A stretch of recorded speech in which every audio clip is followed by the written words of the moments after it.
Microwave pero hindi umiinit. Ito yung madalas na problema, ang tinatawag na magnetron. Paano nga ba umorder sa online? Ipapakita ko sa inyo mga repairman, no? Okay, so ito yung magnetron. Ito yung nagbibigay ng init, kaya sobrang init po niya kahit konting oras lang. Paano nga ba mag-check ng magnetron? Gamit ka ng tester, select mo ng times 1. Times 1 mga repairman, yung reading niya ay madalaman natin, no?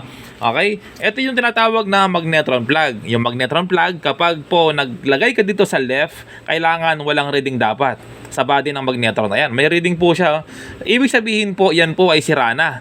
Okay? Ito yung right, sira na po. Okay? Kahit isa lang, kahit alin dyan, yung may reading sa housing, kapag nag-reading, ibig sabihin po, sira na. Kahit alin dyan. Kailangan wala pong reading yung dalawa na yan. Okay, so ibig sabihin po may reading ay sira na. Tanggalin mo mga repairman, no? Yung contact niyan dalawa. Yung isa dito sa left at isa sa right. Okay, ito yung good condition na magnetron. Paano nga ba mag-test? Okay, kung kumuha ako ng magnetron ng good condition, ito po siya, no? Ito yung left, wala siyang contact.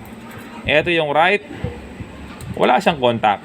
Ibig sabihin po, ito ay matino, ito ay good condition. Ayan po. Oh, wala po siya. O ngayon, saan nga ba nabibili? So halimbawa, itong magnetron ay meron siyang 610 ampere. Ayan, 610 siya, no? 610A. So kailangan mo lang gawin, i-search mo dito. 610A, tapos magnetron. Ganyan lang mga repairman, magnetron. O tapos search mo. Okay, tapos maghanap ka yung legit, yung maraming sold. Okay, so halimbawa, ito, meron siyang 8 sold. Pwede na yan, 8 sold. 592 pesos lang. Ano? So halimbawa, meron dito 600. Ito, meron siyang 3 sold, no? Ganyan lang ang bumili sa online, mga repairman. Ibig sabihin, magagawa mo na ang magnetron mo kapag may power pero hindi umiinit.